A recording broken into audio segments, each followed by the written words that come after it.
Jeff from Mid-Atlantic Craps, and welcome back to my YouTube channel. This is episode 8 of So You Think You Know Some Craps, Do You? It's Talking Craps with G and Mac. That's me, Jeff from Mid-Atlantic Craps.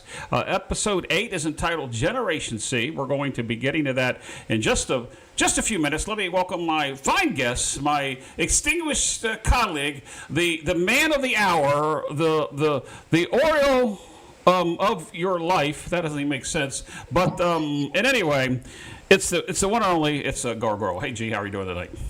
Doing good, Jeff. Thanks for that introduction. And I just made that up as I went along. I know, and it kind of went cattywampus as Ed would say towards the end. It did. I don't know if you saw, but I was on the episode of Full of Chips, the new podcast with Chris and from Dice Dejan and Craig from Obey Craps, and Chris gave me this long intro of whatever, and I thought the show was called Full of Chips, but when he started talking about me, I thought it was all going to be that other word we talked about in the pre-show that we won't talk about here. But anyway, welcome, my friend. Generation C. Let's talk briefly about it, but don't say what the C is, and then give your disclaimers, and then we'll get into the show.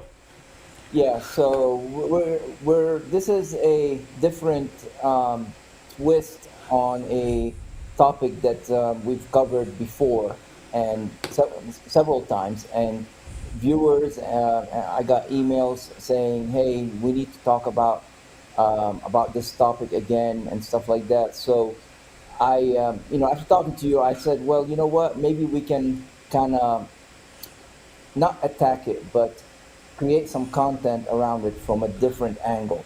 And so this is what we're going to do tonight. And, for those who know us and part of the community, thanks for watching. If you're new watching this on YouTube, we just kind of share information freely.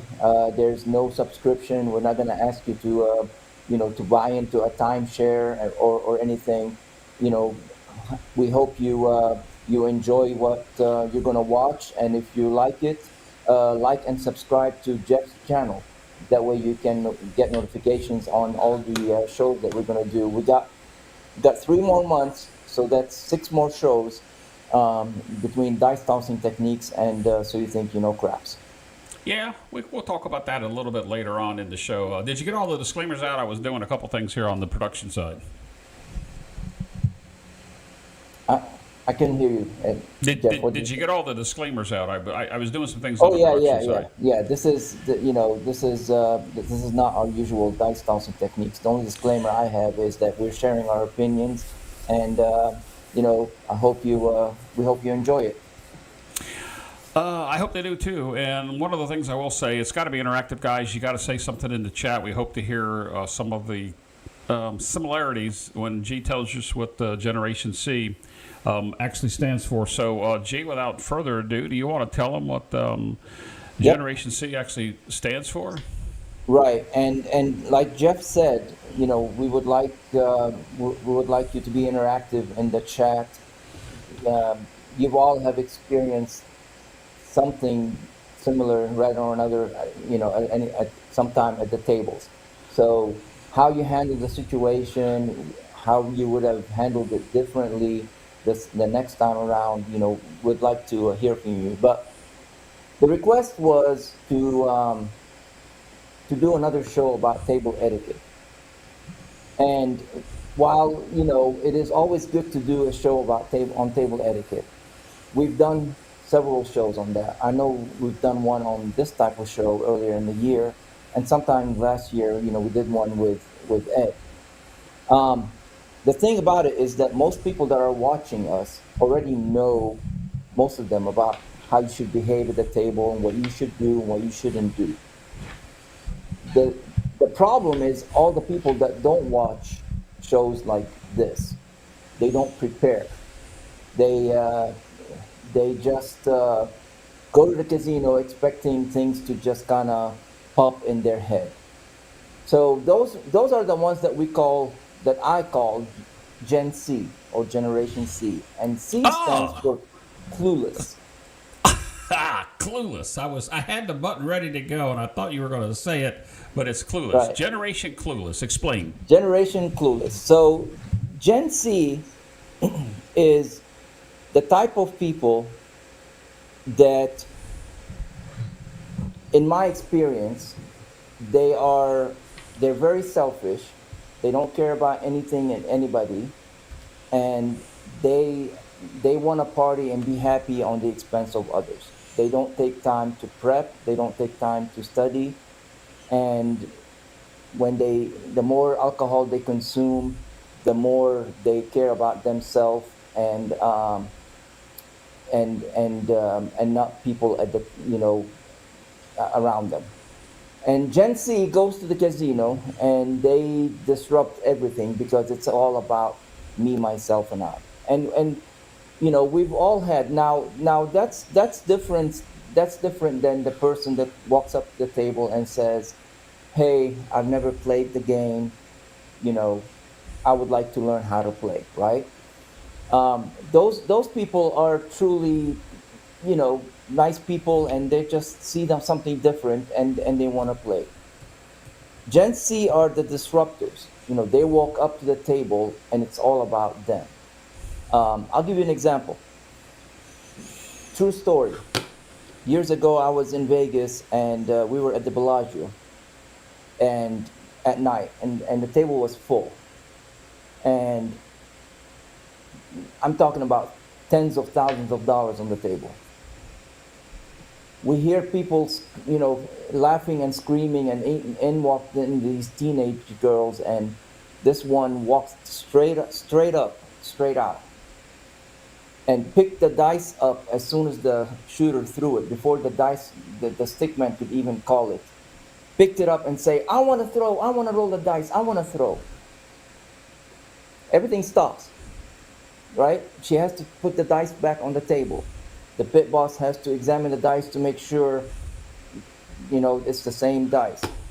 She's drunk as heck, don't know what's going on, and she wants to roll the dice. It took about 10 minutes to explain to her that this is not what you do at the craps table, blah, blah, blah. And then she figured out that it's not her turn. So she's like, "Well, when is my turn?"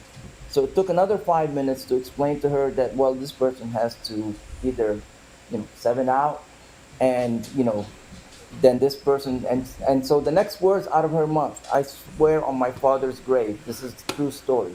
The next words out of her mouth was, "Well, hurry up and seven out so I can get the dice and throw the dice." I mean, those are the types of people that I'm talking about, right? The people that walk up, don't do their homework, and it's all about them. So what I wanted to do is, instead of trying to teach these people etiquette and stuff like that, because really you can't teach it. You can't teach it in real time, right? You can't sit there and teach it in real time. God knows these dealers and the pit boss tried, and there's a lot more to the story, but we only have an hour and a half, depending on how much time you give me. So I'm not going to go through it. But what we can do is figure out what we can do in order to save our money, save our bankroll, and adjust. And it's situational, right? It all depends on, are you there for one day? Did you drive, like, are you local and you drove and it's like, you know what, I don't care, I'll come back tomorrow, that person is gone? Or are you there for 3 days and you come back? Or did you drive 3.5 hours to go to the casino and you're stuck because it's only one casino and you got to play craps, right? It's it's all about what situation you're in, and what do you do. I know, Jeff, you've had a few of those in your lifetime, and I Yeah. and I guarantee you, everyone in the chat or watching us has had one or two of these situations, and people handle it differently. Now, I'll share tonight based on situations, what I do, and people can agree or disagree with me, but those are just my opinions, right? I'm not forcing them on anyone. But I think it's best to talk about how to deal with Gen Z rather than talk about you know, table etiquette. Jay-Z's right here. They're not here listening, but at least we're discussing them. Yeah, yeah, we're talking about them because at the end of the day, it's your money, it's your bankroll. You gotta protect it, right? No, it is. It's we all have the stories, but I think what we should probably focus on tonight, instead of telling the stories, is maybe how we can approach that type of player without sounding arrogant or asinine or like a Richard Cranium type person. If you get that, you get that. Right. Well, maybe that's what we should focus on tonight. And we could tell all kinds of war stories, and we've done that in many shows. I don't mind Yeah. hearing some and talking about them. Maybe we'll get some questions here in a little bit, but we should focus on Yeah. what to do with that person. Yeah, and look, there's Gen C is the extreme. That what I mentioned, that's one extreme. The other part of the pendulum is the player that they know better, but they do it anyway simply because that's just how they are. Buying coming up and buying in the middle of the roll. That person that's been playing the game for 30 years, they still do it. Why? Well, because they don't care. That's what they do. It's just what they do, and it's they. I guarantee you, if you've been playing this game long enough, somebody at some point, whether it's another player or whether it's the dealer or whether it's the pit boss, have told these people, buy in when the puck is off, or don't interrupt the roll, or don't pick up the dice in two hands, or don't do this, or don't do that. But you know, they just do what they do. So you have one extreme and you have other. At the end of the day, the only person that you can teach and control is yourself, and you gotta make a decision. Am I gonna stay at this table? And by the way, this has nothing to do with um, table. Um, you know what? Whether Etiquette. the table is has gone bad, negative, Oh, or table is yeah. positive, Choppy, or hot, cold. choppy or cold, or you know what I always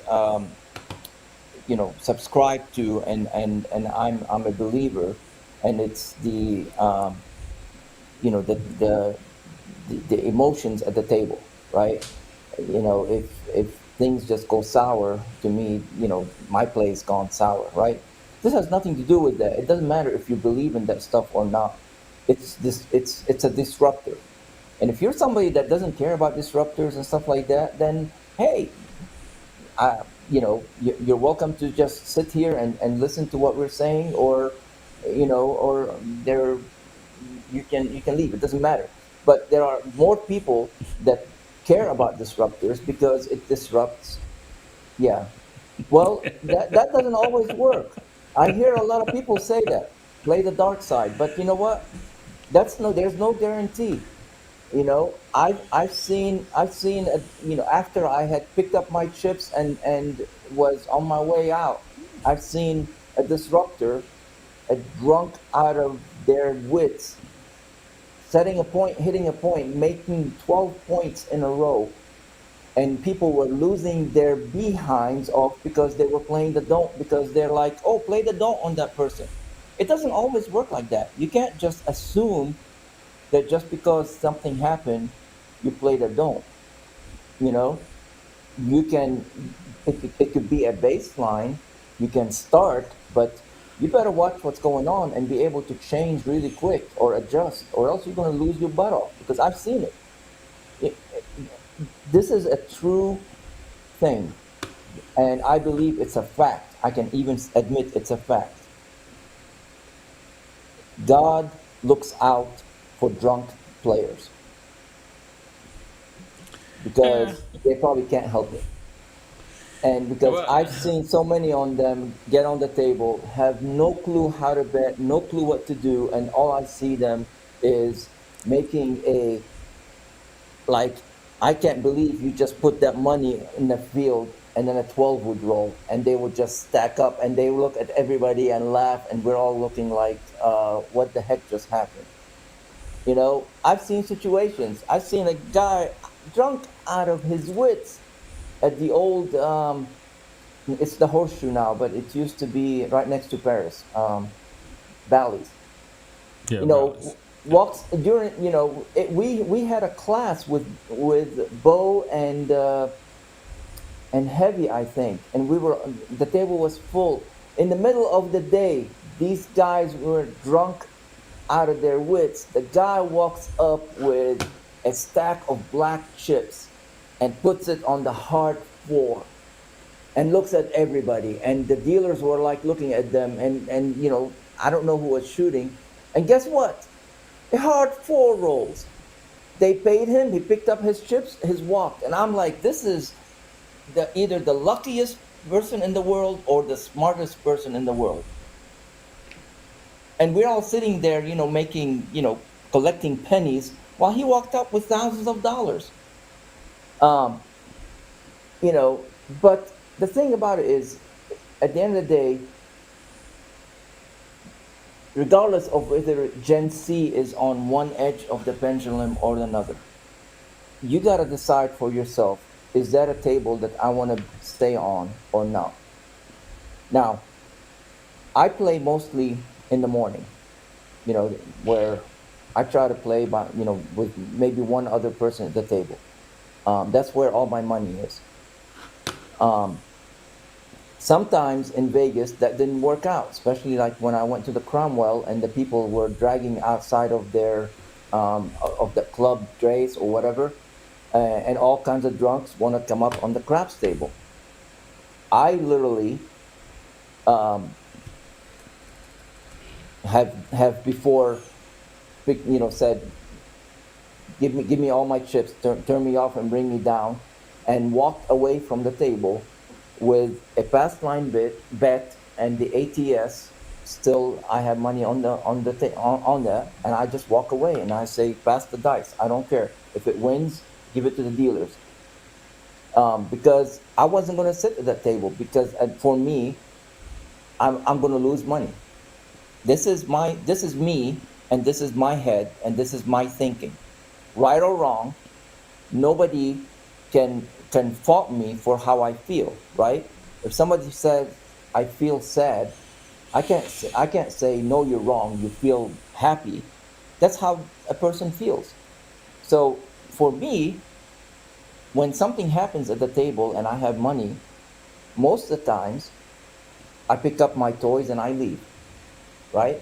Because that is how I stay healthy, how I stay, um, how I keep my mind sharp and not go out of my wits about these, Gen Zers that come up on the table, and how I keep my bankroll healthy.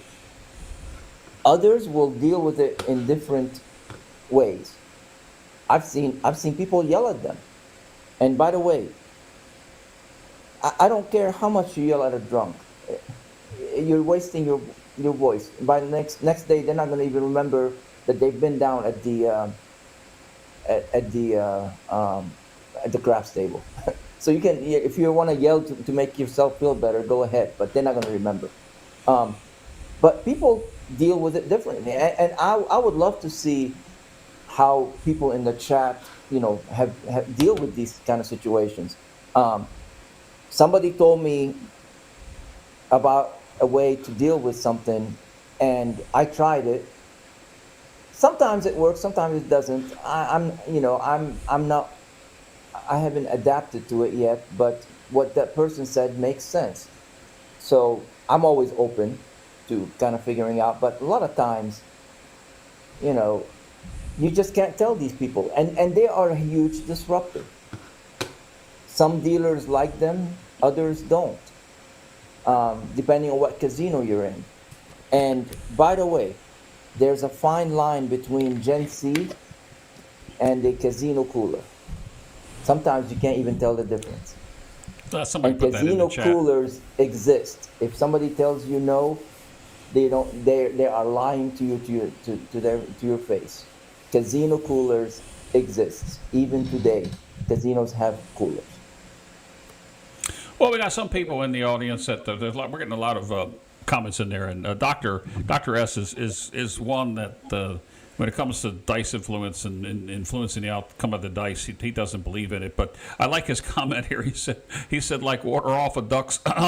It doesn't bother me what happens. Well, you're right. It doesn't bother some people. And what happens is it takes a lot to bother me, and I'm not going to tell the same old war stories that we've told here of late. But what bothers me most is the disruptions that slow the game down. Now, granted, the ATS and the payout and multiple points hit during a long roll does slow the game down. But what I'm talking about is the disruptions that limit the flow of the game. And I probably would agree with Dr. S that I could care less, what the outcome of the dice is from somebody that's random rolling them or setting them. And what I mean by that is that if there's no disruption going on, the flow of the game continues. And that last number, that ends the hand, the 7 out is going to happen. I don't care whether you think that you're the greatest dice thrower that ever was here or you're just some random old lady in chunks for 4 hours. It is just what it is. And Yep. it's the disruptions that bother me. And I agree 100%. I wish, I wish I could be, I wish I can get 25% of Dr. S's um, um, feelings or the way he handles things. Um, I may be better, but because I know it messes with me, it messes with my mind. My money is best kept in my pocket because if it's messing with my mind, then I shouldn't be at the craps table betting. That's just me. Um, I just call Clay and hand the phone. It's not gonna make a difference. That person is clueless. That person is clueless. I've seen the dice thrown at them. Um, There's a comment but made earlier. that's usually to the people that know better, but they do it anyway, right? They're not drunk, they're not anything. They just walk up to the, straight out and start putting their hands and pointing to things and stuff like that. Yeah, the dice gets thrown at them, um, or the dice gets thrown off the table when the dealer hands you, gives you the dice with the 7 showing. Um, we've seen that in Biloxi, but Well, let's talk disruptions. about that, G, for a second. This last time in Biloxi, back in May of 2025, I can't remember Ed, Rock, me had the dice, and you were so worried about that it was a male cocktail waiter coming by, but you were so worried Right. about him coming up in the middle of the roll. Not once, not twice, but 3 different times. More than that, because you know Well, 3 why? I saw. You stopped him. You stopped Right. that person. Yeah. You know why? Because every time he effing stepped to the table, a 7 showed. And I don't care if it's a pattern, I don't care if it's real, I don't care if it's fake. If it's happened once, well, okay, and it's an anomaly. If it's happened twice, well, if it happens 3 times, I'm gonna freaking stop that person because I don't care if he's bringing bad luck with him, if he is bad luck, or if he's causing bad luck. That's right. I don't want him at the table. And you see, here's the thing. If you don't like the cocktail waiter or waitresses to come at the table, quit freaking ordering drinks. Well, I don't You know if know? I don't know if I agree with the part about if you don't want drinks, because the cocktail waiter or waitress is doing a job. They're there to make money and they're there to participate. And actually, a couple of times, I don't know if when you got upset. A couple of times, we had actually asked the box or the pit could we get some more drinks around here? And when he comes by, he's got to come around. And a lot of us kind of migrated to the left side of the table, which was the farthest from the action, and we would place the order for the drinks and so forth. But Yeah, but I, he kept coming by right behind me to give you the drinks. And, like he's I got to put the said, drinks down. well, I'm going to leave that one alone because I'm going to make some people upset and they're going to start texting me and calling me. So I'm going to leave that one alone. But All I'll I tell hope. you is that disruptions disruptions at the table slow the flow, Yes, it okay, does. or they disrupt the flow. And I the biggest thing, in my opinion, is to have a certain flow, a certain rhythm at the table. And if people can get into that rhythm, get the dealers into that rhythm for payouts, and get everything going, I've seen it many times. The rolls will happen and people will make money because it's like everything is clicking. All of a sudden, you have a disruptor, and then the flow and the rhythm is gone. And at that point, I just me personally, I always pick up my toys and leave. Whether people think this I'm an idiot, whether people think I'm selfish, whether they think I'm crazy, it doesn't matter. What matters is my money, my bankroll, and how I feel about it. People's opinions in this matter are doo-doo to me because it's my money. It's not theirs. I care about people's opinions in other matters, and everybody should be the same way. If I walk up to somebody and say, hey, you should be doing this, this, and this, and this, and that's their money, they should be able to turn around and tell me, hey, shoe fly shoe, you don't belong here. That's my money. If I want to play it that way, I'm going to play it that way. It's none of your, GD business. Because it is. Jeff, it is your money. Now, if they ask me for advice or something like that, I will give them. If it's something about dice, I'll walk up to them and say, hey, try this. But when it comes to money, I don't tell people straight up unless they're unless I see them like in really desperate, and like I really need to talk to them because they're about to lose their entire bankroll. I don't walk up to them. But to me, disruptors happen at the table, the flow's gone. I think, especially if I have a lot of money on there. And I've done it when I'm by myself in the mornings, playing, in the mornings. I'll just take the chips. Sometimes I say color me up. Sometimes I just take them to the cage. Yo 11 told a story when at Murphy one time when they had just colored me in, and I put you know all my chips because the table just opened, and I bought in for like 5K. The guy next to me, as soon as the dice went, put a don't pass right there at the table. I looked to them, I picked up my chips, and I went straight to the cage. And the lady at the box was like, hey, where you going? At least let me color you up. I didn't even turn. I didn't say nothing. I just walked. I just walked and Yeah, went to the but stadium craps. but the box does that for a reason. When you pick your Yeah, they chips up and want walk away. I they mean, want their yeah yeah, they want their they have filling a job. chips, and they want to color you up. I understand Well, that. now they have a job to do. They're especially depends on what table you're playing at, what denomination. They don't really care about the white, red, and green chips. But when they have a lot of black chips out on play, they want to know when they're leaving, when they're coming, especially higher denomination chips. They have a job to do. I don't mind that when the lady says, but I have done that many times. Turned around and and walked off and just kept right on walking. Now this from Clay here. The way that some players regress slows the game. That's true. That's a player distraction, and I'm one of those players that does regress. But I have my wording of how I'm regressing and or replacement chips down that I can do that by the time the table gets paid all the way around and they're ready to push the dice. I can do that, but it's simple with that. But there are so many distractions from a player standpoint with somebody with the dice or when somebody's playing the game, and a lot of people are excited. They want to keep it going. The casinos want to get as many rolls in as they can. But the Generation C clueless person that comes along probably irritates everybody that's here in the chat, with the exception of Dr. S and maybe one other one. But Yep. it's true that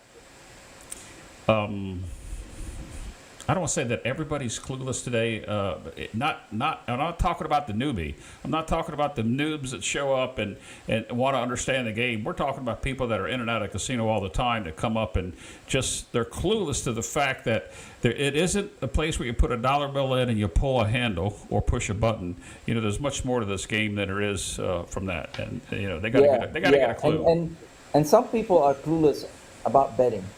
You know, when you hand the dealer $50 and say, just put me across, two green Right. chips and just say across, the dealer's gonna look at you and like, what, you know, when you're trying to regress from, 640 across to 160 across, that is a regression. Sometimes the dealer will look at you funny. That's why sometimes if I want to do that, I just say, turn me off, and then I have my bets in hand. Like then I say, bring me down and give me 160 across, just like that. Some good dealers say, I got you, and that's how I know that they're good, and now I Yeah. can I can make my bets. And They will just immediately do it. Other and dealers will get confused. I was going to make that comment that some of the dealers that are new don't understand the terminology. I mean, I've even played recently, and you could say 110, and you say inside, and they look at the chips, and you've got 4 green and 2 red, or even 5 green. They know what they're going to do with the change. I think since COVID and some of the staff that's come along are not, we don't have the experienced players that you and I were probably used to a Right. number of years ago. And I kind of agree with Biloxi Craps on what he said.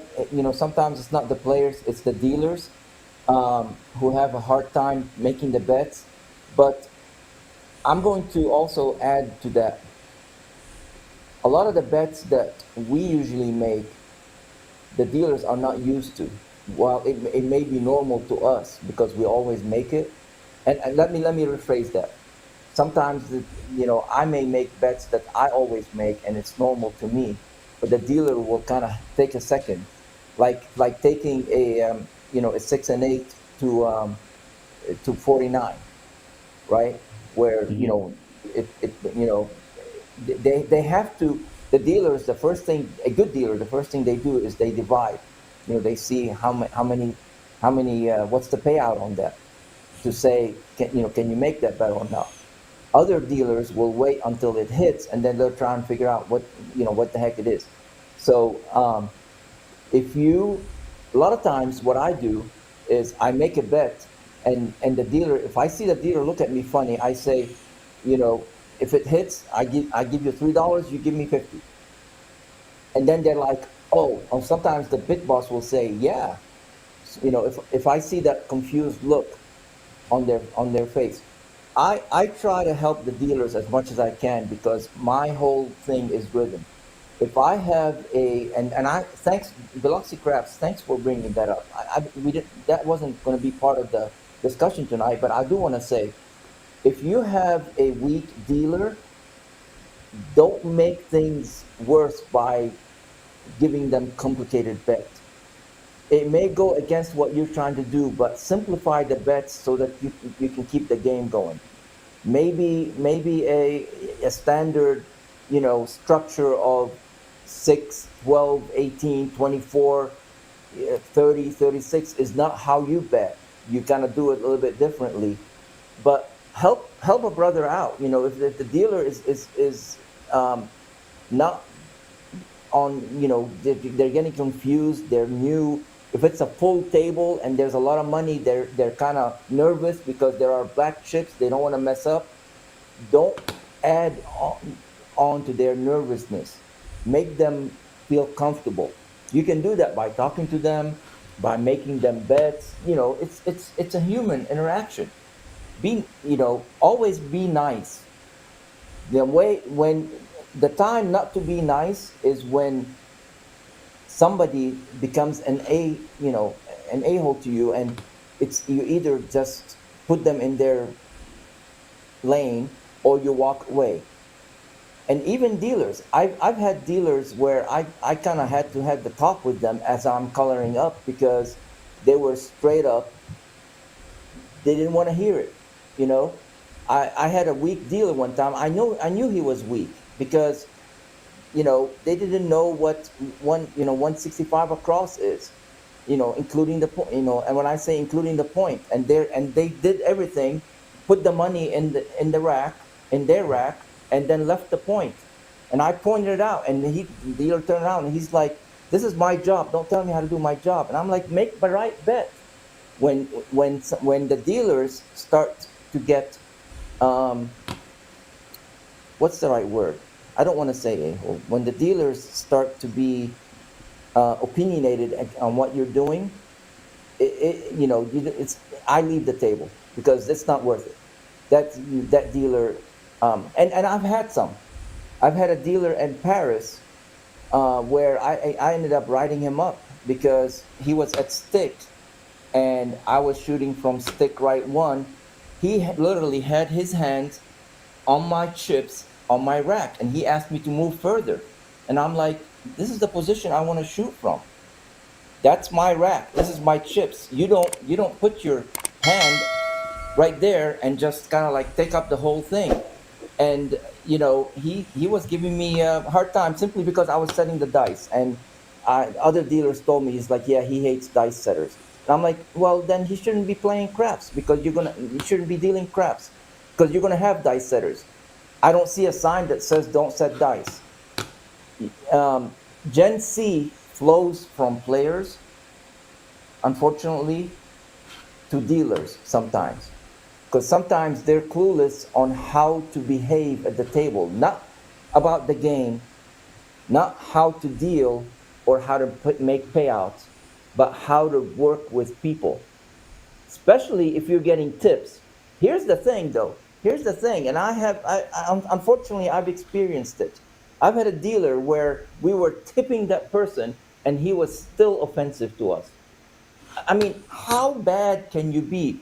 We're tipping the dealer. We have him on the felt, and he's being obnoxious to us because we're setting the dice. I mean, at this point, to me, that's a Gen C because dealing is in the people business, right? You have to be in the people business because you deal with people. And if you're clueless on how to communicate and be, it's a customer service. To me, it's a customer service. If you're bad at customer service, you shouldn't be dealing. But yet, it is what it is. I know No, it some is. people in the chat have had those experiences. Well, I'm sure there's plenty of experience that we could talk about. I have asked for questions, guys. I've queued up a couple. We don't have many because really this is more or less an open dialogue time. But if you have a question that you want to ask, please put in a capital Q and a colon, semicolon behind it. It'll highlight in my software, and I can hopefully not have the issues we've had before by displaying those questions later on in the show. EF says, "I hate it when dealers make it personal. They own the casino." And there's a Yes. couple locally here in Atlantic City. And I don't know him by name. Lou is in the chat. Sweet Lou's in the chat. And I know that he's had conversations with the management there about this one particular dealer. But they work in shifts. So these people work together all the time, at least up here in the Atlantic City area they do. They rotate in shifts. You got the day shift, you got the night shift, you got the swing people. But, when they make it so that the game is not, I don't want to say friendly. Fun. What it's not. It's like you're doing them an inconvenience by making a bet, not a late bet, but a bet. And they don't take. It's not their job to control the Generation C clueless people. It's not even their job to control the actual. Drunk that comes up and makes a late bet. They can say, no, that's not a book bet. No, we're not booking that bet, and those kind of things. But it goes beyond the floor, the dealers, and it needs to go back to the floor. And in some cases, there are some casinos now that are so short-staffed, they have the two dealers and a stick, and they have a rotating pit that acts as a box. You don't find people at the box all the time, so it is difficult at times to deal with the clueless thing. And I'll make this comment, Jay, and I'll turn it back over to you. When we play, like next week, when we're in Atlantic City for the 10 times weekend, starts on, I believe, on Monday and goes till 6 p.m.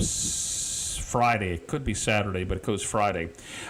Eventually, throughout that day, our group will take over the tables if we booked a private table. Then you don't have to worry about that Clueless thing. But in the meantime, to deal with the clueless people, I typically have enough patience to keep my mouth shut, although I might be steaming inside. Most of them don't bother me, even when I'm shooting, unless they do a couple of things that's already been talked about in the chat. Yeah, well, I mean, you got to remember, when you go to the casino, you are the customer, right? But Yeah. unlike other businesses, unfortunately, at the casino, the customer is not always right. But as a customer, you expect a certain level of service. If if nobody puts a complaint about a certain dealer that behaves that way all the time, and it's known, then nothing's going to get done because nobody's complaining. If one person complained, they're going to throw it away.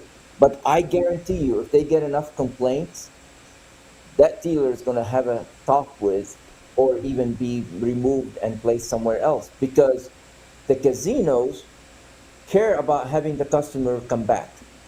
And if Oh there's a yeah. dealer or anybody that's driving customers away, the good casinos will take care of that. The bad casinos will use that person as their cooler. So you gotta really understand where things are at. Now, in my experience, um, you know, we I've gone through stages, right, where I was hot-headed when I first started and stuff like that, and I would just want to throw down at the table. Um, but I've had mentoring. I've had people like Heavy, people like Bo, people like Oh. Howard. Pretty much. Yeah, it's and over time I've learned it is so much easier to just walk away and come back another day. That table, unless the casino runs out of business, that table is going to be there. That dealer may not be there. They change shifts, right? Come back at a different shift. It's always easy not to not to start something and finish it right away than to sit there and argue with a Gen Zer at the table that's not going it just I'm gonna go ahead and say it's a waste of breath, it's a waste of time, it's a waste of every ounce of energy you have to argue and try and set a Gen Zer straight, because they're not gonna care. Most of the times they're drunk out of their behind, and they're not gonna remember what happened in the morning. Other times they're just privileged. They think that they own the casino. Um, Correction, we are guests. Well, guests and customers, right? We are a guest, but we are customers at the table. Um, they the craft table offers us service. So anyway, um, I learned that teaching people table etiquette in real time, unless that person truly wants to learn, it's a waste of time. That's not the right time or place to do it. And then arguing with Gen Zers is a waste of time. And it's a comedy show. It's a comedy show when I see dealers trying to explain to a drunk how to play the game. It's not going to work. It is not going to work. It's like trying to teach the person in the fast lane that's going 55 that this is the fast lane. You should go higher than this, a little bit faster, or move over to the right lane. It just ain't gonna work. You either use your bumper, but unless you're in NASCAR, I, that's gonna be bad, or you're I just don't. gonna go around them, I right? don't know that. I don't know that. Or use the chrome horn. I Um, don't know. How, I don't know how we. I don't know if that's the advice we should give on the show here, G. But well, I watch there's NASCAR, and there that's is what they do. never a purpose of getting agitated at the table to the point where you want to, somebody said choke somebody or whatever it is. There's no need to get to the point where there's any physical violence. That's what's wrong with today's society. They go from 0 to 100, and they're ready to kick butt or throw down or whatever you want to say, or step outside, or, I'll whip your butt. There's just no place for that. Now, I have seen a couple of drunk people, and I've seen a couple of people wrestle to the floor and, wait for security to show up. But to take an issue with a Generation C to the point where you want to, get in their face and ridicule them. I mean, I don't know. There's a fine line there, G. Fine line. It's a moot point. It's dumb. They most of them don't even know what they're doing because they're clueless. They're drunk out of their minds, or they don't care. They're just there, doing their 5-year, once in a 5-year visit to the casino. Look at me, I threw dice, I lost $5, I lost $20 at the slot machines, blah blah blah. I went to the dance club, I'm good for the next 5 years, right? You can't fix stupid. So that's why I don't try. And I can't believe I'm gonna say this, but there has been stories about where I hit the fire bet while a guy was humping my legs, and there are actually picture evidence of this. I stayed calm and I just played along. The other way it could have gone, I could have, just pretty much, got into it with that person, and then the entire emotions at the table would have gone sour, and I may not have hit the 6-point fire bet. So, it's a situational affair, to where you have to look at what's going on, and you have to make a decision right then and there. What's the best option for you? And again, I say that because this is the most important thing. The most important thing. What is the best option for your bankroll, for your money? Because that's where the money is gone in the casino. Your goal is to walk away with more money, or a little bit less money if things go bad than you walked in, right? Money is the big thing we're talking about here in the casino. Having fun, yes, and all that stuff, but it's your money, and if you have a big bankroll and stuff like that, you got to protect it. Depending on the situation, you have to say and think, what is the best option for my bankroll? If you don't care, man, I wish Dr. S, maybe he needs to be my therapist, but if Dr. S says, I don't care about these guys, I'm sitting here and I'm throwing dice, good for him. Good. I wish I could be like him, but I'm not. All right, G, I feel like, that's it. I'm done. I can't pick up the dice. I'm done. So I pick up my toys and I walk away. Well, let's hold up right there for just a second. Yeah, Jay, if you take a look at your clock, you'll see what time it is. We do got some business to do tonight. We've got a couple giveaways to get to, which we're going to get to in a little bit. We appreciate the 75 people that have been watching us now, almost steady for about 35 minutes. We appreciate every one of you. We want to give you an opportunity to win those prizes and qualify for the G's jacket coming up in the drawing in December. But tonight we will be giving away one of the Gargoil mugs and the mats, and it's hard for me to explain the mat. G can do it when we get to it, but I want to get that through there. So if you have a question, please put it in the form of a Q with a semicolon. We're going to get to a couple of those questions. Tonight's kind of an open forum. Jeever gets to rant tonight about the clueless person that's not only at the craps table. It's going to be felt at other games, but everybody here typically is playing primarily craps. I like what Dr. S said. If it's not life-changing money, no worries. That's how he thinks, right? And that's what he believes in. And there's nothing wrong with that. To me, it's not about life-changing money or not. It's about money.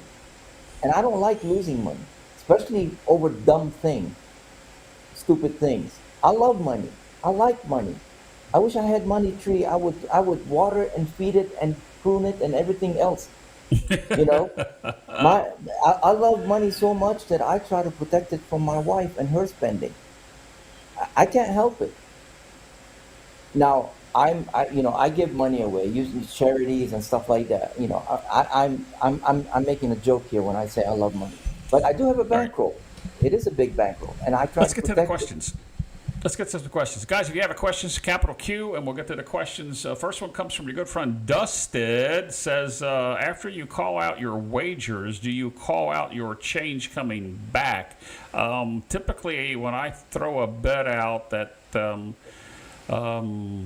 if you hear the words booked or okay, I don't usually mention the change. G, you talked about that, 10, 15 minutes ago about throwing money Yeah, out, $50 free change or whatever it is. right. If it's a weak dealer, I usually say, if it hits, I'll throw in $3 and you give me that. It makes it makes them feel better that, oh yeah, this is the right bet, instead of them thinking about whether I made the right bet. Now, I don't say that all the time. If it's a dealer that knows what they're doing, I leave them alone, because the last thing you want to do is tell a dealer that knows what they're doing what to do. You don't want to do that. But if it's a weak dealer, sometimes, I do it, and I do it in a manner, after, sometimes after I say, hey, put yourself on the point or something like that. And by the way, you know, give me a, $49 six. It's $1 for 50. You say it night. If you say it with a smile and in a nice way, very, very seldom would they kind of look at you funny. We have a Oh, I almost said something about work, and I don't know if somebody's watching, so I'm not going to say that. Oh, yeah. That would have got me in serious trouble. Uh, All right. so yeah, I do if it's a weak dealer, and when I say a weak dealer, I don't mean like a dealer that just, it's just either a beginner or somebody that's kind of like nervous because there's a lot of stuff going on.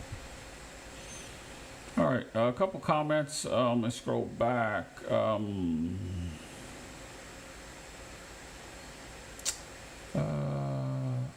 here's a good one from Cadillac Jack. This goes back a little while. I already displayed this one, but he says, I have recently thanked players at the table that have waited until the button is back in the buy-in or in the off position, and gave them positive encouragement. That's a good stance to say.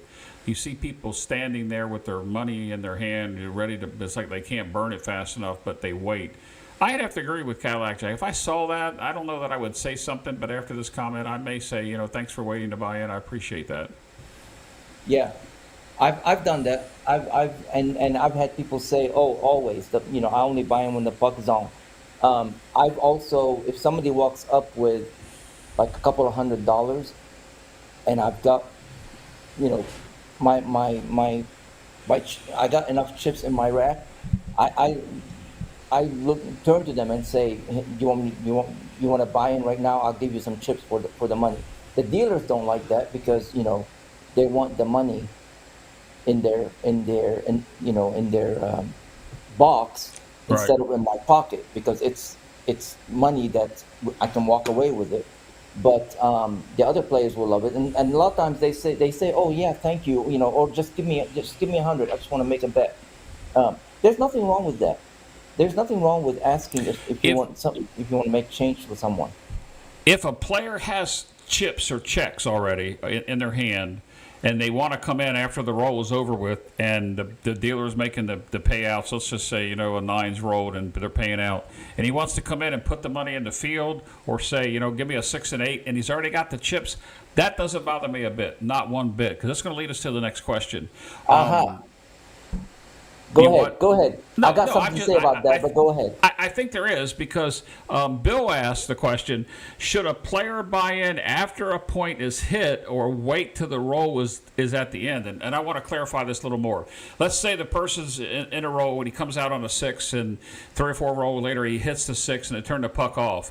A lot of people think that it's inappropriate to buy in at that particular point when the puck is off, because the hand is still going on. The part that I have is that specifically the player or the Generation C person may not understand that the game is ended, because, like me, I have bad hearing. I can't hear what the roll is. Granted, they didn't clear the chips, but so go ahead and make comment, G. So I think buying in the middle of the roll, even if the puck is off, sometimes it may break the flow, especially if there's a if there's a DI, it may throw them off because they made a break. But my opinion, you buy in when the puck is off. It doesn't matter if the roll is over or if the player just made the point. Now, buying in with chips, it's okay to come in and say, hey, I have chips, give me, $30 6 and 8 or something like that. It's not okay when you have three purple chips and you put them down and say, give me $30 6 and 8. Because guess what? That's just like putting money. The dealer has to make change and give it back to you. No, So I knew you were going to say that. So, if you have $100 and if you have chips all black and you throw a black chip and say give me $30 6 and 8, that's easy, boom, done.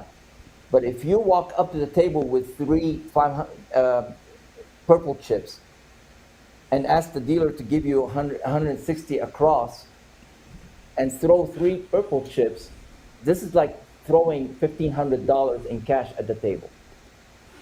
To me, I don't like that, in my opinion. I think it's just like you bought in the middle of the roll, because everything stops. The dealer has to stack up chips, and the pit boss has to say, yeah, you're good, and push them to you. It's just like buying in the middle of the roll. I tend to agree with skill here that when the puck is off, the rule of the game is specifically is what that's the best time to buy in. Yep. But Yep. mid roll with a chip on with a larger chip, I've done that before. G, I've come in and I've said give me 330 inside with a $500 chip. That's no difference to saying giving me whatever it is 32 across on a smaller buy-in table with a large chip. I get what you're saying. But somebody else put in there that was getting a little petty, but Skill has said that as well. So, no, I understand what you're saying. We're talking destruction, we're talking Generation C. If somebody's got a $500 chip, they probably know how to play the game. I'm not saying they do. Don't get me wrong. They're coming to the craps table with a $500 chip, and then they want to make a $10 field bet. That would piss me off. I would probably say so Right. if the puck was not in the off position. Yep. So, so coming up, guys, in just a few minutes, we are going to be. I'm not sure which one we're going to do first. I think we're going to do the mug first. Is how I have it set up to tonight. G. Let's go ahead and let me switch over here to. It's only 9:43. We got time. We got till midnight, right? Who's producing the show here? Let's go to this question here. That's the second month I've had to say that. Let's see. Question. Stephanie says, could Gen C be a ploy so they don't get watched by the suits? I guess she's talking about the guys in the cameras, the suits behind the in the pit, maybe in the box. So what's your opinion on that? It depends. If they come in and they're buying in with a lot of money and acting, like they don't know what the heck they're doing, maybe. But if they come in and want to play and roll the dice and they don't even know that they have to make a bet, which is in my case what happened with that one I'm not gonna call her a lady, one person. When finally the dice got to her, they're like, well, you put money on the table. And then her boyfriend, who thought he's going to get lucky that evening, started saying she doesn't have to put money on the table. He can roll the dice for equal. And, I caught that on my way, away from them. No, it's possible, but I don't know. Usually people that buy in for a lot of money, they don't care what the suits. As a matter of fact, the suits are there with them, helping them and giving them everything they want because they want them to feel nice and fun at the table. All right. Anybody else wants to ask questions, please put a capital Q. We'll get to them. Password for tonight's G's Mug and Matt is qualify with G, all one word. Qualify, qualify with, WITHG, all one word, nothing else in the line or the chat. And it must go in the chat by itself. No spaces, doesn't matter whether it's capitalized or not. It's qualify with G. And this will clear out my comments. I may have missed a few things here in just a bit, but we want to give this away. And we also have the 5 entries in for G's jacket. And if you haven't seen the jacket, it's sweet. There's 2 colors. I don't want to say man and female because gender-wise, today's you get to pick whichever one because the actual mauve color jacket isn't that bad. But in any event, qualify with G is the word. GY, we're taking this little break before we get back to. I got a couple more comments and questions queued up as long as the system stays up with us. Coming up in just a couple of weeks, we have episode 9 of dice tossing techniques. Can you give us a little preview of what we're going to do that night? Yes. So we're going to talk about what I would call forward rolling tosses. It's dice tosses that, unlike the underhand toss where the dice didn't spin forward, we're going to talk about forward spinning dice tosses where the dice spins forward. Okay. So there are a few tosses. We kind of talked about them a little bit in our episodes, but this one will be dedicated. The entire episode will be dedicated for tosses. Oh wait! I'm sorry. You're talking about this next episode next month, right? No, we're talking about dice tossing techniques on September 9th. I haven't got to the calendar yet, and then of course we have another episode of So You Think You Know Craps on the 23rd. We're talking about the next show. 2 weeks. Dice tossing technique for September 9th. I apologize. I just looked at my remarks here. It's going to be how to play on the stadium craps. So it's all going to be about stadium craps. So I'm going to have my divider here and my camera set up on tosses that I use on stadium craps. All right.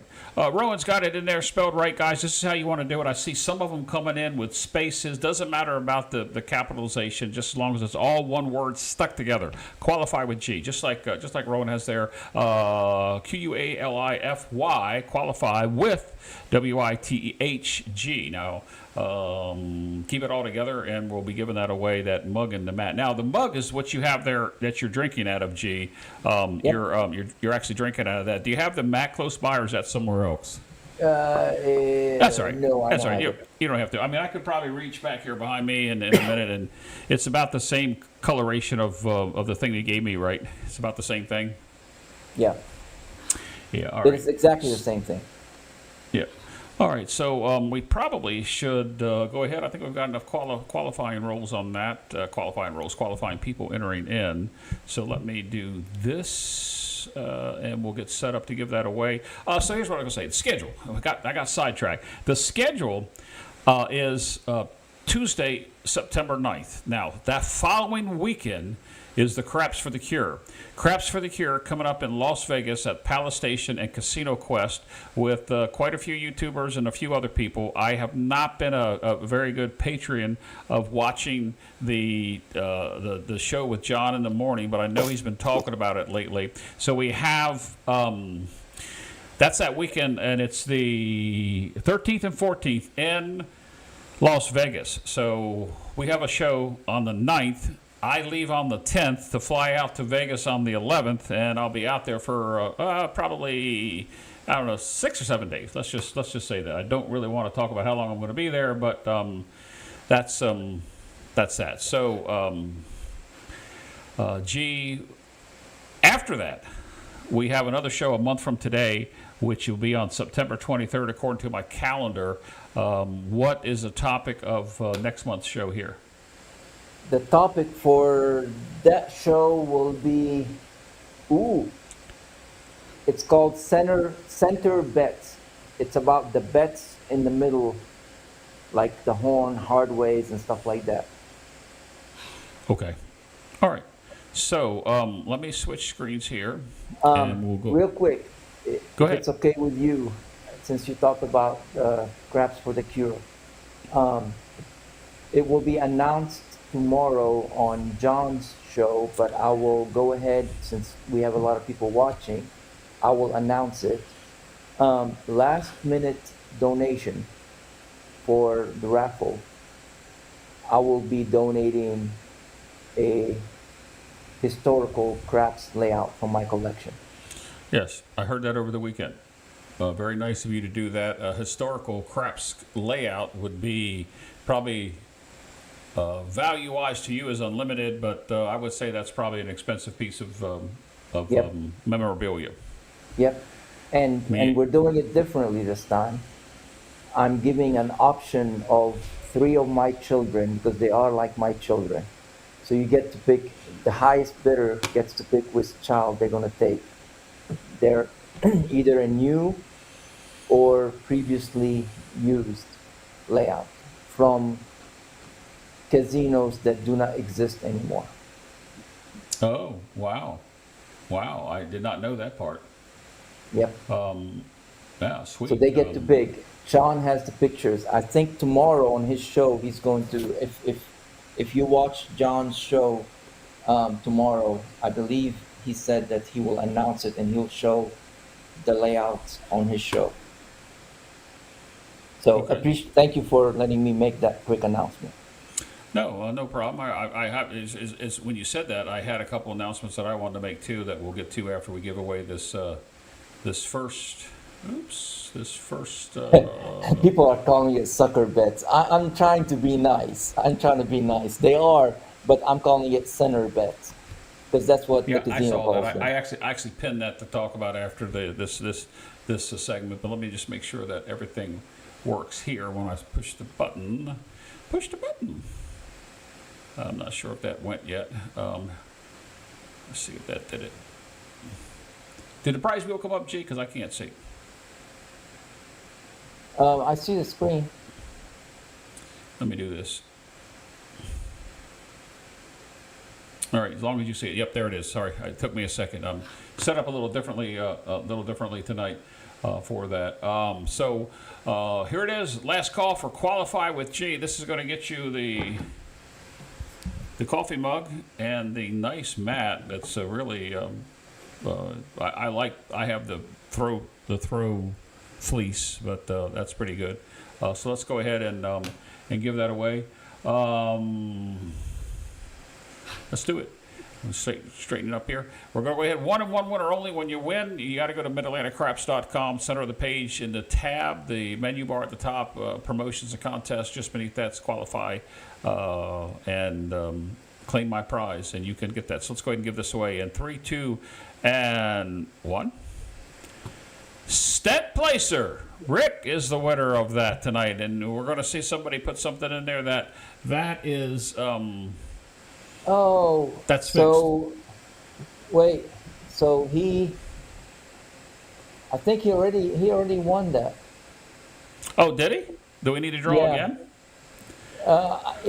Well, It's I will give him.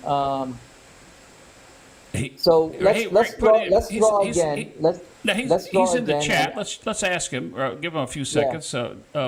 Yeah, he said he already won it. But anyway, yeah, let's go ahead and draw again. Rick, we'll do something for you, my friend. Just give me Yeah. a couple seconds to set this up, and we're going to draw again. He, as you see there, he already says shoot. So we're going to go ahead and re-roll the winner, and here we go. 3, 2, and 1.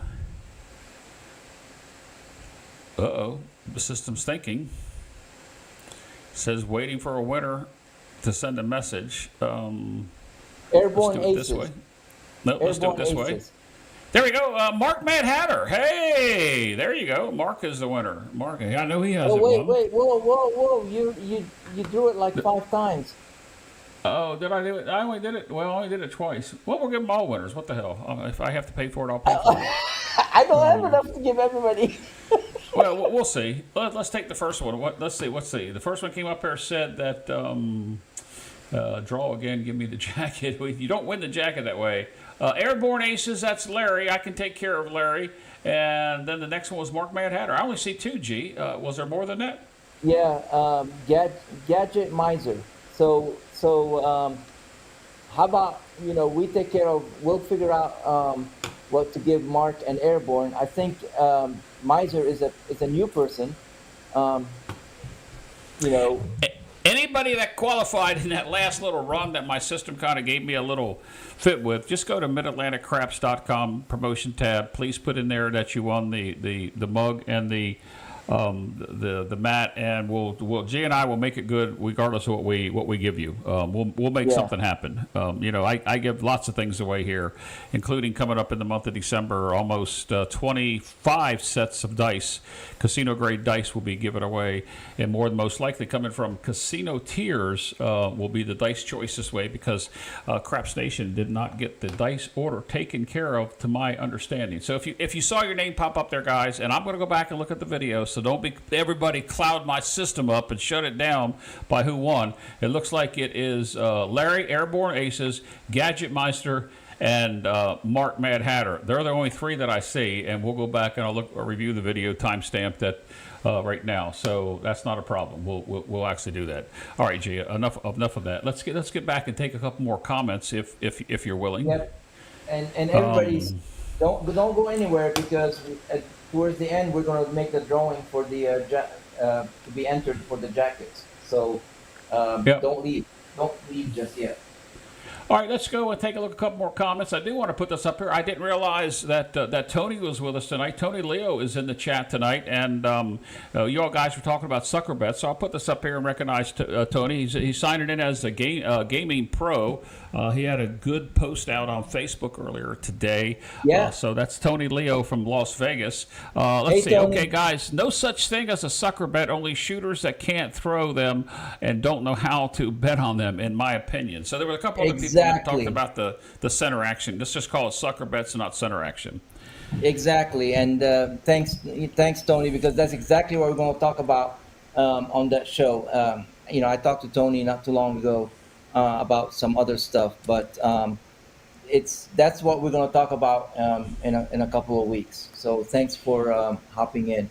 I saw something in the chat about how many players do you think you should play on the same table with your friends? That was a question. Oh, yeah, that was my next thing queued up. There it is right there. Question, how many people do you recommend when shooting with a group friends? Too many, and it's hard for anyone to get the feel of the table since you don't get the dice back fast enough. I think that happens regardless of whether you have a mix of tables too. Keely, I know that's Biloxi Craps. Keely, I know you play a lot with some YouTube personalities and a lot with people that go out when you go to Vegas and you're hanging out with that crowd. So I understand what you're saying when it comes to that part. Unless you have a private table that limits that, I think you're always going to. I say it's typically an hour and a half at a full table before you get the dice back, unless everybody has bad luck of 7 and out, 0.7 out every single roll. But let's talk about that, G. Your comments. So, you mentioned group/friends. So here's the thing. Sometimes, and I've actually experienced it, if you don't bet on every single friend, then they take offense. It's like, am I not good enough for your money to bet on? So you feel compelled to bet on everybody, and there's nothing worse than a bankroll depleter than betting on every single person at the table. Um, I've experienced that. So what you have to do is you have to kind of like read the table and see how things are going. If you have to make a bet, make it a small one, $30, 6 and 8, or something like that, just to say, hey, I got money at the table. But I agree that if you're a DI and you're with a group of people, while it's good that they're blocking and everything else, but if every person wants to shoot because they think they're good enough to shoot from their positions, it's going to take a while for the dice to get to you. And for me, if I throw and I 7 out, after like the first couple of rolls, but I see something that I can adjust, I'm going to wait a long time for the dice to come back to me to adjust. All right. Hey there, VDC. How are you doing, my friend? Vegas Dice Trippers is with us in the audience. He says you get ready to leave Vegas. I'm glad you stopped in to say hello to us. Let's see. Jack makes a comment on that last one, G. Says full table has to do with that flow. It takes a very long time for dice to return to you. And he agreed about an hour, hour and a half. He says 1.5 hours. So, If the dice takes an hour and a half to get to me, I have made a lot of money. I'm okay with it. I don't know, G. It depends on the table size. Let's say they go full, 7 people around the table. It's 14 people less you, so 13 people playing. I think even on the average roll of 6 to 8, I think it's probably going to be an hour to get back. You and I play that once we get to the 6th roll, we're in the money. I typically like to be out of the hand between 4 and 6 times. That's a whole nother show. But, if you've got the 6 rolls, you've made money the way that you play. If I've got the 6 rolls, I'm probably maybe just $50 or less to the good. After that point, I'm doing 50, then 75, 105. The price goes up each time I get a hit there, give or take what's hitting. We'll go with that. Yes, Dr. S cocktails at 1.5 hours. Let's see here. Comment here. I'm just picking this one out. It's not queued up. I like to keep the arm warm. 2 to 3 people aiming for the ATS. Good makes good adjustments. I don't know when you're going to get that. Back. Let's see. John just come in from sunny California. I would welcome a full table of DIs like Gargoil. I'll make a comment on this. We had, back in 2022, I did a meetup, had 45 people come to Atlantic City. Never do one again, by the way. We had a guy playing, and he got so frustrated because he expected to play with guys that set the dice. And he thinks just because you're setting the dice, you're trying to do some type of influence. Because there's no such thing, G and I, you want to agree, there's no such thing as controlling the dice. You might be influencing them. If we could control the dice, we'd do things crazy crap, but that doesn't exist. So this person got mad because in the first day or so he got beat up because we were having a rough time. Gee, did we not in May of this year and June of last year, did we not have our own episodes of short rolls of people that we had faith in? Yep. It happens. It happens. It does. It does happen. There are no guarantees here. It happens to the best of us. I answer group play to the best that I can because I'm usually not I'm in there, but I don't play like I play in the morning. My play is by myself, solo in the morning, or with one other person, to where I can get the dice, I can concentrate, and that's where my money is. And I think that's where the difference between your style of play and probably mine and most people that are in the chat here, outside of Tony and Ed and a couple others, that we play with people we don't know. We play with groups that we know. And I think that's what Keely was getting at. We're around a group of people. You're not going to get the dice back for a while. You don't have to bet on everybody. But, Gee, your style of play is if you're playing at the table that's not a private table, you play differently than you do when you go down in the morning. Yeah. I've seen it. Yeah.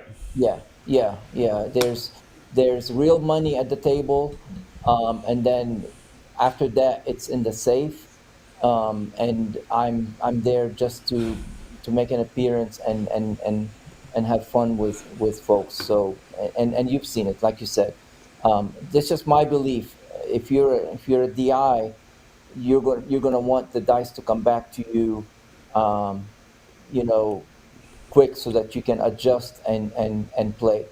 And Tony, empty tables. And Tony agrees empty tables. It's not hard to find. At 4:30, 5 o'clock in the morning, especially in Vegas. Right. When you get the dice right back, have a big advantage. Play solo if you can. Yep, that's how I play. Thank you. Yep. No, but it's and somebody else. I think I lost something. most of what I had here. But in any event, here's a newbie. Let's see what they say here. Newbie question: what is the best dice set to roll horns? That's a different show, but I'll tell you that it makes no difference what the dice set is. It's how you throw them. You have to find your own way of however you throw the dice, whatever set works for you. And here's what I'll say: practice, practice, and practice. And if you don't have a system, a way to play at home, some type of throwing station or a table, don't go to the casino with a dice set looking hunting horns just to do that. So I'm not trying to be condescending of your comment. It just takes a lot of practice, and what dice set might work for me is not going to work for you. Now, there's going to be some people disagree. Garrison will disagree with you. Maybe even Tony will disagree with you. But it takes a lot of practice, and I know Ed would too. It takes a lot of practice to get a set to work for you to produce that. Now, I have seen Ed many times with his 2-1-2-3 or 2-1-1-3. I can't remember which it is. I have seen him throw 6 or 7 consecutive horn numbers and take a $25 world and a $5 ace deuce up to a bigger bet. But that's somebody that's experienced and been throwing a long time. Sorry, let me get off my high horse. Let's go and see here. According to James, Atlantic City has plenty of empty tables. I did not know that. And Arnell says it's hard to find empty tables. So I guess it's dependent upon where you go as to how you're playing. Let me see if I can find another question here, Gene. We'll get to the other one.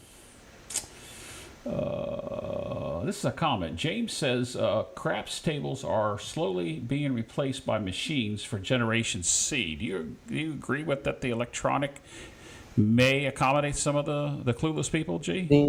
If you're talking about the bubble craps and stuff like that, I 100% agree. And they can have those. The stadium craps or the roll to win, which is vanishing for some reason, where you can still hold the dice in your hand but make all the bets on the screen. I love those. I mean, when I go to Cherokee, I go to the stadium craps and play there more than the regular table, because you're not going to have a drunk person walk in and throw money in the middle of the roll at the table. They're going to be sitting at their machine. You're not going to have somebody. Well, I'm not going to say that, but the disruptions are less. Plus, you're playing at a table where there are no chips in the way. It's just you and the dealer, just like it is at home. You and the dealer. It is the best situation in my. People don't like it because they say it's not real craps. I disagree. I think I love the stadium craps, and I've done very, very well at it. Well, I understand that. And I'm going to put a comment up here that I haven't read the whole thing, so I hope I doesn't put my foot in my mouth. I play hybrid like Waylon. I would break even small amounts that the 7 is worth on the short rolls and make a lot on longer rolls. I still would love to play with the table of gargoyles. I will let you know that I was a hybrid player after post-COVID, and I play a lot of hybrid. Hybrid will keep you in the game longer. But you tend to have a difficulty making money like you would playing. I don't want to say the right way because that's not right. But a hybrid will keep you in the game playing longer. You're just not going to win. If you want to see hybrid opinions outside of what Waylon does, who's a really good friend of mine, he was live earlier tonight. He does play a lot with a big bankroll. You have to understand that Waylon and his dad Joe are playing with very, very big bankrolls when he's giving you that example. Waylon has been spending a lot of time at the Bubble Craps. I watched him in May with Alicia spend probably 2 days, 8-hour sessions at the Bubble Craps with 6 or 7 $300 and $400 tickets off of a $100 bill. Now, when he's playing at the table, if you're not playing with $3,000, $4,000, $5,000, so some of those problems are some of the systems that he's doing is really hard to do. So be careful there with your hybrid. You want to hear somebody talk about hybrid? Go see John at Pro Craps. He loves to talk about the hybrid. No offense, John. So quick remark. Okay. Not about this. Thank you, by the way, for that comment. Yeah. Yes. So SWK 4LF. Go back and watch the show from 2 weeks ago. Oh yeah. And listen to when I talk about mechanics. The number one thing about learning how to throw the dice is to get your mechanics and get some consistency. Once you can get some consistency in your landing zone and how your dice is reacting, you and only you can determine what's the best dice set You and only for you. for you. And then you have to learn how to take that and take it to the casino and see how your dice is reacting on the casino table, because it may be bouncier, it may be less bouncy, and then you can determine what the dice set for you. Um, Nobody else can do that. Not a Like you spreadsheet, said, G. not an Yeah, application, not nothing. It's that's just a it, that's a whole nother show to not in today's topics, right, but we would encourage him to go back and watch that show. right. John, if you're playing for cruises and you're doing a hybrid system and you're looking for the comps, yeah, maybe if you're trying to get the points in for that. I mean, I understand that, but I don't go. I get free cruises anyway. Once you get a, let me tell you this, and Brian from Holy Roller is really going to hate me. Once you qualify for free cruises, the rest of your life, you're going to get offers for those cruises outside of port fees and taxes. I qualified for a cruise in 2011. I haven't cruised since 2022. I have 4 flyers in my mail today from 4 different carriers that want to give me an inside cabin free with an upgrade to an ocean view. And every time I did that in the past, I would wind up with a balcony room because they knew that I was coming. So once you get that free cruise offer and you meet the points, the Royal Caribbean's a little different than the rest of the cruise lines. You're going to get those offers all the time. That's all I got to say about that. No slight on what Brian does, because Brian at Holy Roller is a good friend of mine, and he definitely does play for free cruises. He definitely knows the system, and so continue to watch Yep. him because he knows his crap. And um, and to answer because I'm reading the chats. EFSU, my go-to dice set. I love using the all 7 sets. People are afraid from it. don't keep migrating to the dice setting show, G. I Stay know, with but the he producer. mentioned it, and I'm gonna Stay with agree the with him producer. that it is my go-to set too. Don't fear the Reaper. Yep. Yep. And John, you could not take a cruise for 5 years. You're going to get that same offer. 5 years straight. But keep doing it because you get the more free play. So just keep doing what you're doing. I would like to cruise. My opinion on cruising is a whole different show. I'd love to have Brian on the show with it to do that, and he and I would debate the state of cruising at the moment. I don't care, Yeah, even though you're sliding up in upper echelon cruises. I'm not against it. I'd love to cruise again. I hope to cruise again in my lifetime, but we will see what happens. yeah. You guys have fun. You can't. You're gonna have to drug me like Mr. T to get me on those floating Oh, gee, disasters. you just need to stop. Okay, here. I'm going to put that up there from Keeley about he gets offers all the time. Yeah, you can go and print out your free cruise voucher right from the casino.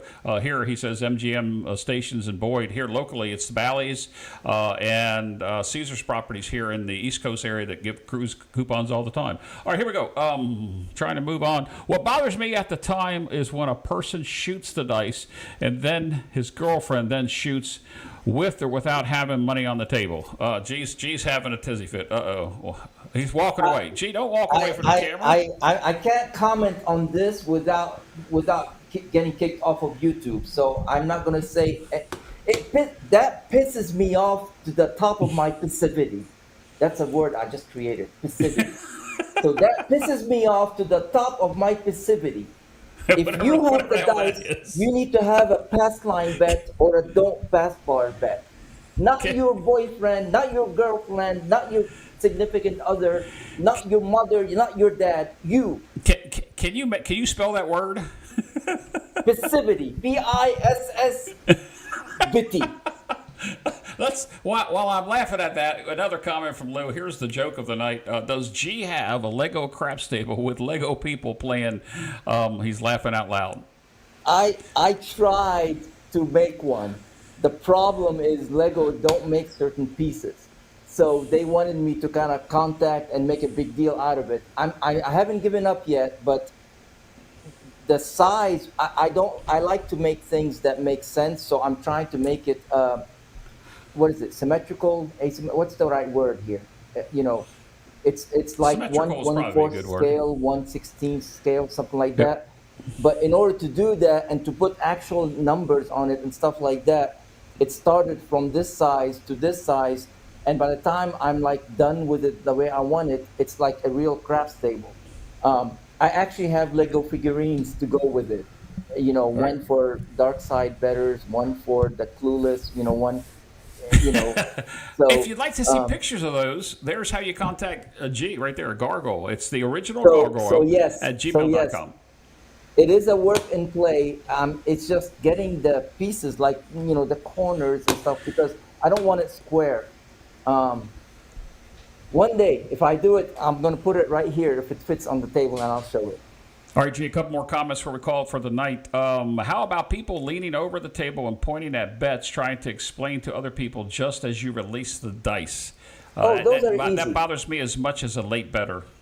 No, no, no. Those are easy to deal with. The next time you get the dice, you throw it right at them, and hope to hit them in the head, and say, "Oops, my bad." They won't do that again. Well, they may agree with that. Here I'm gonna switch just momentarily because I'm glad Dr. S is on the show with us today. And Dr. S, I saw a couple of your test streams. What are you considering hybrid? There is a big difference. If my friend Greg, for those of you that know Greg from 555s, who's no longer in the YouTube world, if you know him, hybrid is not dark play. You can't call dark play hybrid, and hybrid has to be defined. And at some point in hybrid, you have to pick a side. We're going to leave it at that. Maybe that's a topic for a whole different show, G. Maybe even for next year. Who knows? Let's If it see if it here. if it has a don't play in it, then you need to get another guest, because I no habla. We already know that. We already know that, G. Let me see if I can pick up Now one I'm being more. serious. Yeah, let me I see if I wouldn't can pick know. up one more comment here, and then we're going to go ahead and get the 5 qualifiers. I thought I had another one in here. No, they were in the chat earlier. In the chat earlier, they were talking about a dealer pushing the dice to you with the bad number showing. And Jack, I must have pinned the wrong comment, but he says, "Oh wow, I've never had a dealer send me the dice with a Oh, it bad number happened. showing." That has happened. It So, G, happened. experience with that? Yes, more than That's a once. clueless dealer. Sometimes they say, "Oh, my bad," and they try to fix it. Now, if I'm setting for the, if I'm using the all seven sets, it doesn't matter. The dealer should never send the dice with the seven showing. It just, now sometimes by mistake the dice may roll, and they're like, "Oops, my bad." You got to take a breather. It's not their fault. But if they did it on purpose, there are several ways to deal with it. One of them was Rock dealt with it one way when we were at the private table. I deal with it differently. I just put the dice. I just take the dice as they gave it to me, and I put them right there, and I stand back and I just look at them. And when the pit boss says, "Are you praying or what are you doing?" I'm saying, "No, I'm just trying to think, why would a stick pass me a dice with all the sevens showing? What's he trying to tell me?" And I Yeah. have done that. I have Yeah, no, done that. I no. had a pit boss ask me if I was praying, because it took me so long. But that's how I deal with it. I made sure to let them know that I'm not happy with that. Sometimes they make a mistake. They pass the dice and it rolls. That happens. And a lot of times they feel bad about it. But when somebody does it on purpose, uh-uh, not on my watch. Nope, I completely understand with that. All right, G, we're winding down today's show. It's actually a topic that's we got some good interaction from the audience later in the Yes. show. So we've got this jacket to give away, G. Well, I set the password up here before I display it. Can you tell the fine folks what about the Yeah. jacket and So, about what it's made of and how much it costs and shipping and blah blah blah. so it's I, I wasn't expecting that, but it's it it's a good made jacket. It's top quality. You can get it in gray, dark gray for the male size, and kind of a burgundy for ladies size. It's quality made, and the Gargoyle logo and the word Gargoyle is stitched. It's not ironed on or printed. It is stitched, and with shipping and handling and everything else, it's about $250 value. We're taking names and entering them in my little tattletale book here, and in December we will draw at least five, maybe more, probably more, but at least five people would get these jackets. Some people that has come over here, my I call them my G crew. They've already gotten the jackets, and they they've had them in Biloxi. So some have, and I wore it to Biloxi. So some have seen it. I should have been better Well, prepared and well, have it here so that I can display it. Well, But that's okay. No, we've displayed it in previous shows. It just trust me, it's a nice jacket. It is material wise, embroidered wise. It's a value of 250 plus with shipping. He's going to give away, as you heard him, at least five of them. Do the math on that one, and you can see. You can see what's going on there. All right, there's the password for G's Jacket. It's just that GS Jacket, all one word, nothing else in the line. We see guesses coming in already. If you've already qualified for the jacket, guess what? You got an extra entry into the roll. So we have a couple people that have qualified more than once, and one person qualified more than twice. But at least we have that in there. We're doing it. We're doing the entries, the qualifying entries every the 2 weeks on both shows, Dice Tossing Techniques, which comes up on the 9th of September, and then this show here called So You Think You Know Craps, just twice a so month, and it's hard to believe it's yeah, episode 8. and while the people are entering, I know we're going to have a final word here in a minute, but I kind of want to be say it now that at the end of the day, if if you're not having fun playing craps, then it's time to leave the table. If you play craps because you have to, because it's a job, or this is how you make a living, you definitely need to leave the table when there are disruptors, because money is going to be exchanging hands. But if you're not having fun, not just in craps but in anything, but mainly because we're talking about craps, it's time to walk away. At the end of the day, we all go to the casino and play craps because we like it. We like the company, we like the people, and we like having fun at the table. Um, when it stops being fun, it's time to walk away. Definitely. And that goes whether you're winning or losing, because if you're not having fun winning, you got a serious problem. Yep. All right, I do want to make an announcement before we get there. If you watched a couple weeks ago, Ed from Roll to Win and we did a show called Beyond the Pass Line. Keep a lookout. Sunday evening, we're going to do another one of those. We were going to do one according to Ed, about once a year, and we've had a big request to come back and do that Beyond the Pass Line. It's almost like a show like tonight, where we just get on here and kind of talk about experiences and so forth. And hope you guys enjoy the show. It's Sunday night at 8:30 Eastern. With that, all right. G, are you ready to give away the shows? I mean, give away the qualifying entries. Yep, I'm ready to write the names down. Yeah, let me switch back over, and hopefully this works this time. I'm going to push the button, and let's see what happens. We're going to do 5, right, Jay? So this time, even if I push the button an extra couple times, you're going to get them, correct? Yeah. We need to do five entries.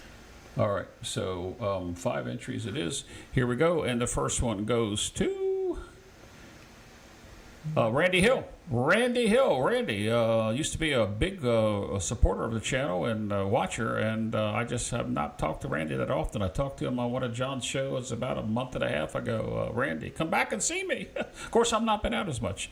All right, Jay, are you ready for another one? Yep. Here we go. See what happens when I push this button. This is where I think I screwed up. Bill, Dark Vader is a qualifier. There's your number 2 qualifier for that. I'm making sure the chat comes through that it's saying the right one. Randy and Dark Vader. Cool. That's like that. Here we go. 3, 2, and 1.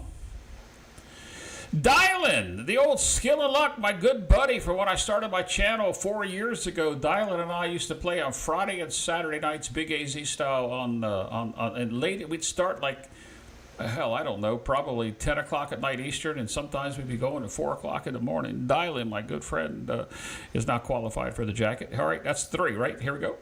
3, 2, 1. Mickey T. Mick. First time I've seen that name, Mickey. Congratulations. You don't have to do anything. You don't have to go to the website and enter anything, guys. For this one, G's writing everything down. We come back and spit them out to give away those 5+ jackets in the month of December. You don't have to be present to win those, by the way, either. Mickey T. Mick. Not seen that name before, but congratulations to you. You're qualified as well. And one more, G. Is that right? Yes, sir. Here we go. 3, 2, 1. Frank from New Jersey, my good buddy Frank I know that's right. Frank is I think he's qualified once before, but Frank is not qualified. Is that 5 for tonight? That is 5. All right, cool beans. 5 for tonight. Yeah. 5 to stay alive. Johnny number 5. Didn't we talk about that movie? No, disassembled Johnny 5. Yeah. No, disassembled Johnny 5. All right, let's go ahead and do some closing remarks here, and we'll get the puck out of here. Hope to see everybody in 2 weeks. Hope to see you Sunday night. And if you're going to Atlantic City next week, stop by and see me. If you want to know where I'll be, I don't want to put it on this specific broadcast, but I'll be where the Atlantic City group is. If you know what they follow, you know where to go. Email me at jeff@midatlanticcraps.com if you want to get together and play a session. I will try my best to be able to do that. What do you think, Jake? Closing remarks. I said my closing remarks earlier. Everybody deals with things differently at the table. You deal with the best way you can. Always protect your money, and if it may be weird, but maybe it is time to take the money and run when disruptions happen at the table, because you get to live to fight another day. Yes, that's true. That is that's good advice. Appreciate the comments coming in on the chat, guys. As always, this is what keeps G and me going. I do want to say that if you're watching this on the rerun, please, and if you want to put a comment in there now, put a comment in the comment section, not in the chat, but the comment of the video that will rerun starting tomorrow morning on the show here. And G and I read each one, and if it's a comment or a question about something you have, you can put it in there, and G will comment back. He answers every single one of them, with the exception of one. G, I got to get up with you about that one comment that hasn't been answered yet from a show of a couple months ago, which is surprising to actually see. That. I may have missed it. I'll go back and look. We get a lot of comments, but some of the comments carry on because they have. Like there's a conversation going on, comment after comment after comment, and so forth. So, okay. I'll go take a look. Yeah, Tony, I appreciate the comments. And if you like what you're seeing, like and subscribe on Jeff's channel. Yep, as I say, I'm not worried about the subscriber growth. It doesn't really matter whether I get another subscriber or not. I just enjoy doing this type of show and having the interaction with some good people, including not just UG on online here with me, but also the people that are sitting here in chat. Yes, Keeley, as usual, don't forget to hit the like button, the thumbs up button, as my good friend Anthony from New York will tell us. Hopefully I see you next week, Anthony. I think you're going away, but I'm not sure which way. But I appreciate that. Arnell, it's always good to see my good friend Arnell, who is from Dice Grinders. If you're not watching his Wednesday night show of Live Fantasy Craps, one of the best shows out there when it comes to using the app and playing along with up to 10, maybe 11, counting Arnell players at one time. He gets them wound up and get in there. So and his weekend duel shows are really cool. Yeah. I saw him promote that, and as you know, G, I've been kind of out of wax, if you will, for almost the entire year. But I saw that, and I never did get an opportunity to talk to Arnell because last year, I don't know what I did with it. I think it's up there on the shelf. Last year, Arnell did a project with all the YouTubers on a deck of nice cards. I need to show that sometime and do that as well. Arnell's always coming up with unique things to do. I like it. He's also a very good supporter of the community and keeps the Craps Nation people going. I saw Sarge and Fuzzy, I think, and that was good. I've only watched one of the episodes in any given amount of time, but when I see it come up, I typically pop in there and back and forth. But we definitely want to support. Yep. All the other YouTubers that are out there. Thank you, EF, for saying there's 64 watching. That's what I have. 63 currently watching. So look, guys, there's not many more I can do on here about putting the salutations up there, but I appreciate everybody that is here tonight. God bless each and every one of you that have continued to communicate with me in this really rough time that I have going on right now in my life, but I'm making the best of it. And I don't know how else to say what we need to say here, other than God bless each and every one of you. As the theme of the show tonight goes, it's almost a spitting image of my tagline. Be safe, play smart.